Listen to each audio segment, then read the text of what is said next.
Love, you finish? Hmm. I'm done.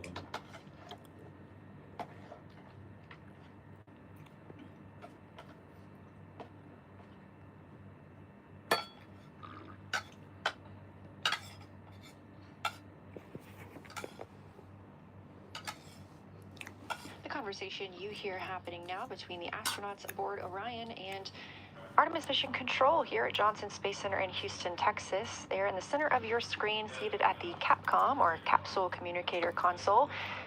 That's Jenny Gibbons, Canadian Space Agency astronaut and Artemis II backup. She was also the lead Capcom for Expedition 63 aboard the International Space Station.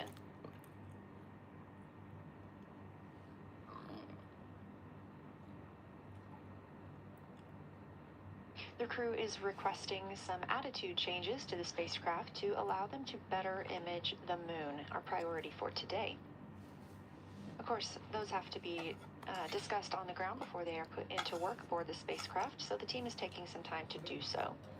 You also heard Gibbons reference that we are in two deadbands. Deadbands are essentially keeping us in the lane in which we're traveling. If you're familiar with lane assist in your car, very similar in this case. Because of this gasoline.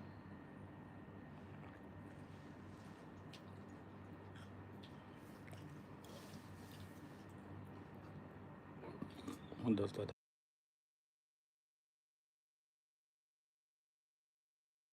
70 miles away from the moon, traveling 1,066 miles per hour and 249,390 miles away from Earth. Again, we recently surpassed the Apollo 13 distance record of farthest humans have ever traveled. And upon calling down some words during that milestone, Canadian Space Agency astronaut Jeremy Hansen noting that he hopes that this record that they are setting today is soon broken by future explorers.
For doing Brazilian keratin.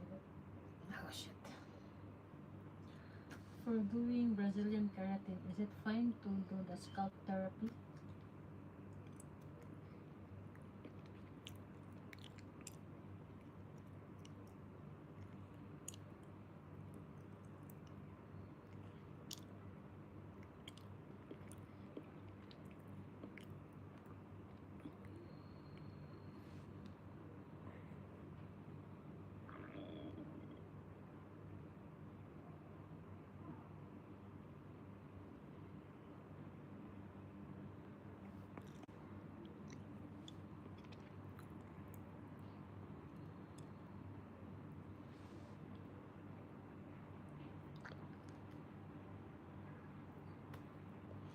Love, can you open my backpack? This is Artemis Mission Control. We are standing by for the beginning of lunar flyby.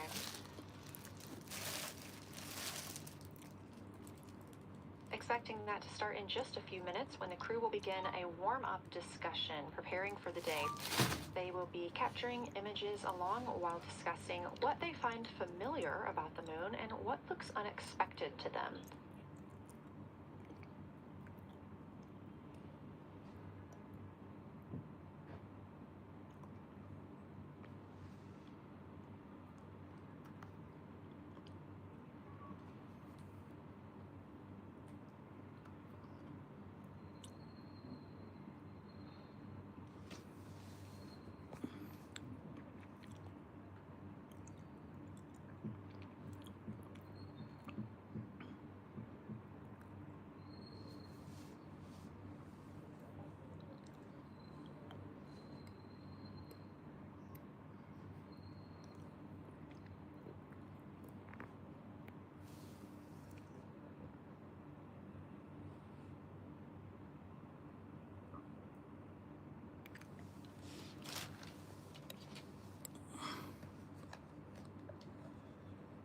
Again, just minutes away from the official start of lunar flyby, or when it is timelined for the crew. We are currently 10,726 miles away from the moon. This view on the left side of your screen coming from the camera on one of Orion's solar arrays.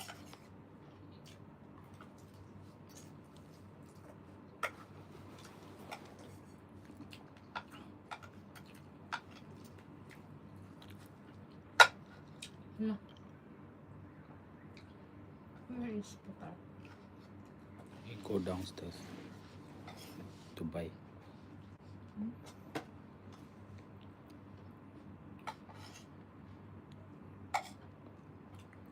Other conversation points while the crew are getting ready for their flyby today. They'll be looking to orient themselves using major landmarks and annotating their observations along with their discussion. They'll have 10 minutes for that warm-up discussion.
This shit is stupid.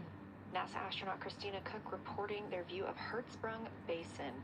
The team here is looking for centered images of the basin at a full zoom, and they're hoping that the astronauts can image and describe the inner and outer rings.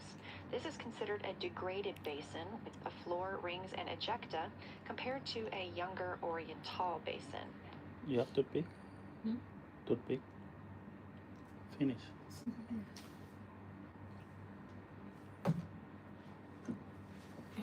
They're off. We talked. I will do.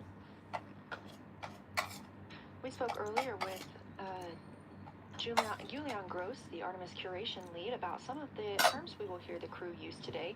One of those just called out, that's albedo, looking at surface brightness, or the amount of light a surface reflects.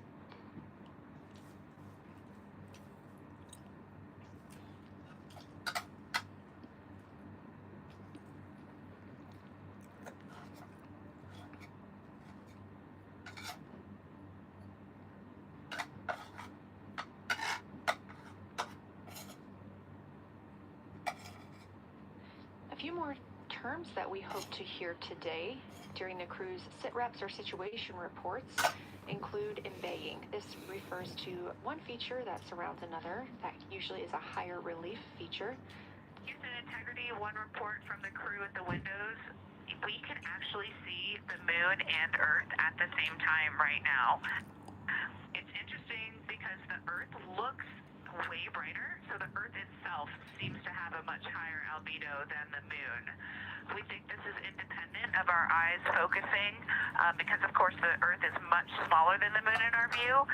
So you could think that your eyes focus for the darker sky, and that it means that it only has apparent brightness more than the moon. But since we're seeing both in the same view, we do think that this can be inferred as the Earth as a whole has a higher albedo.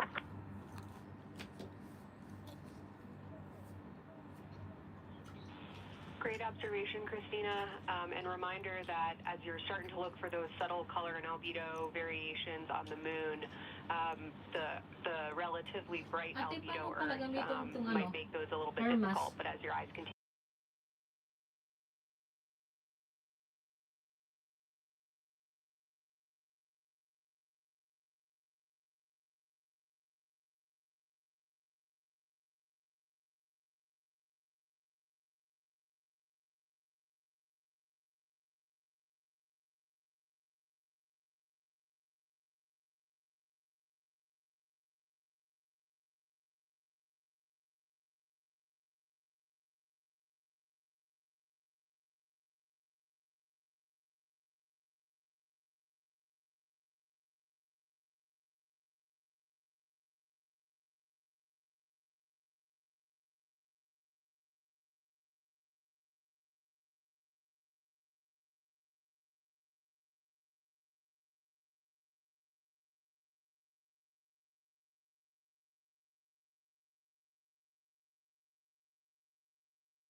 Are you swimming too?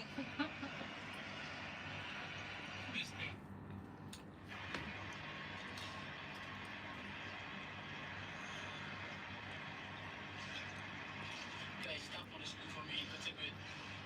I don't want to top on the screen. I am home busy.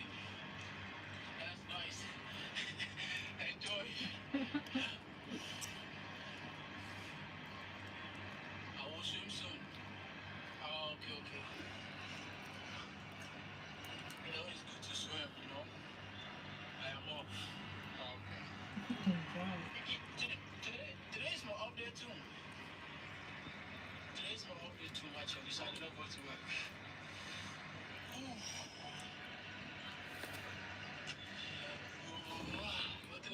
The team continues their warm-up discussion. I should say the crew members aboard Orion continue their warm-up discussion. However, they are about to be prompted to move on to discussion number 2, which is near side and far side.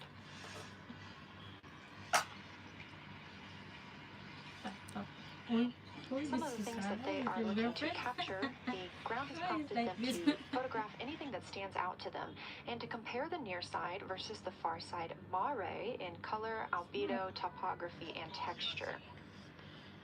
They also want the crew to compare the appearance of rayed craters in the near side mare versus in the far side highlands.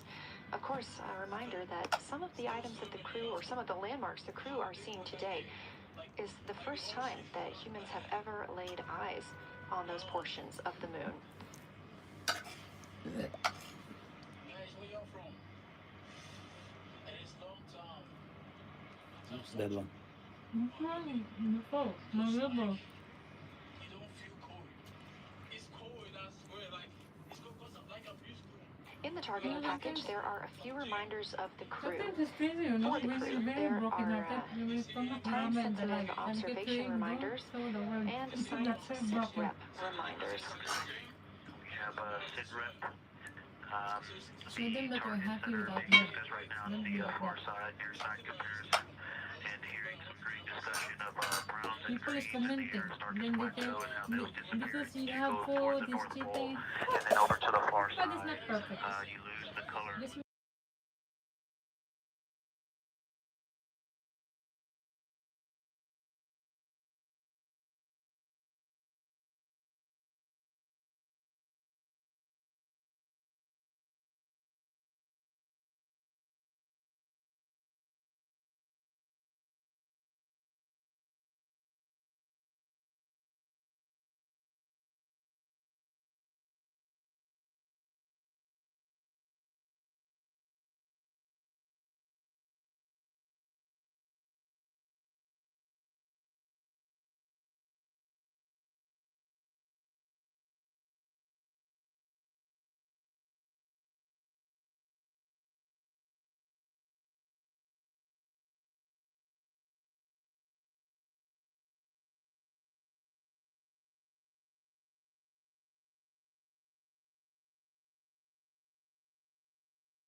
side closest to Oriental, where the two crater rings intersect, the shadow there is the highest peak in the interior of Vavilov, and so you can see that terrain is there's some Like real this one, I variation in will the block. terrain there. That there's a nice peak where those peaks intersect.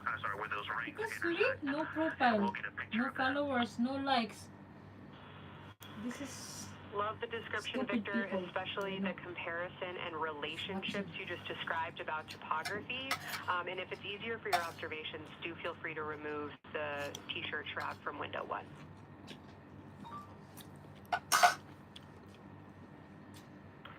Yeah, absolutely, we will do. Thank you. I-gawin mo na shampoo. Tapos ngayon, mag-Hermas. Ang Hermas, twice a week lang yan. Gagamitin mong Hermas. Tapos pag hindi ka mag-Hermas, magko-conditioner ka. So let's say, ngayon gagamit ka. Let's say, maliligo ka today or tomorrow. Let's say, twice a week ang Hermas. Those calls coming from NASA astronaut Victor Glover. As we discussed, the crew is working in pairs at the windows. Right now, taking photos are Commander Reed Wiseman and Mission Specialist Jeremy Hansen. Serving as their support team are pilot Victor Glover and Mission Specialist Christina Cook. You're hearing those calls from Victor Glover as he is on that support team, and he is tasked with providing the science sit reps, while the two crew photographing and making annotations of the moon are in Windows 2 and 3. Windows 1 and 4 are available for the support crew to fly up to, obviously look at the moon themselves, and provide these science situational reports. The view on your screen is part of the lunar targeting package, and it's something that the crew can reference as they are flying by, but this is an animation.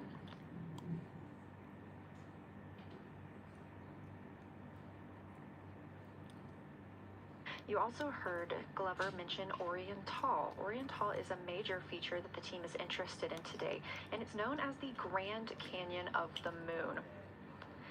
Until this mission, Oriental Basin had never been seen in sunlight by human eyes. Oriental Basin and its surrounding ejecta could fit within a straight line distance from NASA's Johnson Space Center, where we are at today, to Kennedy Space Center.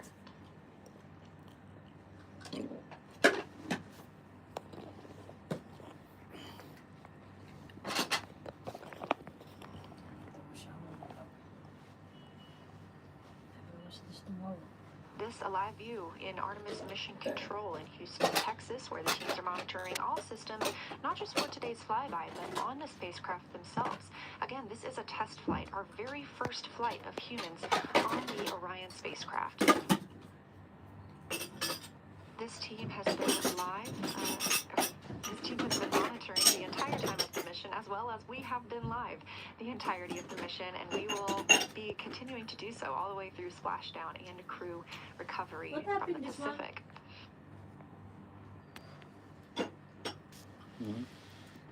This is a visualization from ARROW, the Artemis Real-Time Orbit website that you can also access at any time by visiting nasa.gov/track-Artemis, showing us that we are now under 10,000 miles from the moon, 9,948 to be specific, and continuing to count down.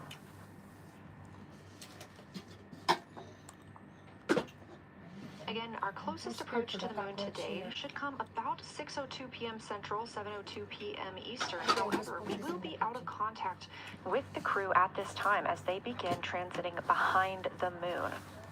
At that time of closest approach, the distance from Orion to the lunar surface will be about 4,070 miles. Of course, these are estimates at this time, and we'll be sure to provide you with the official numbers once that closest approach has been reached.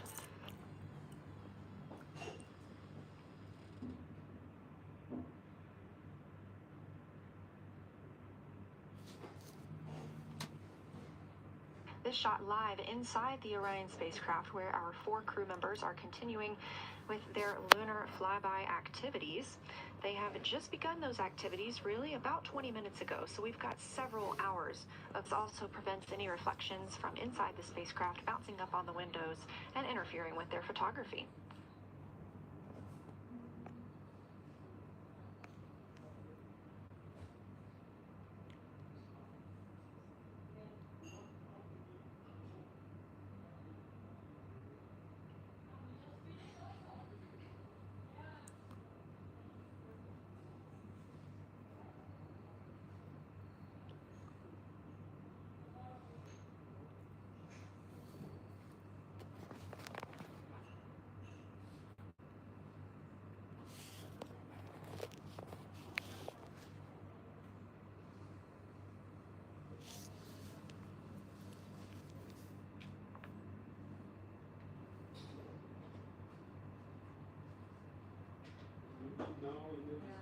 I need to take shower first.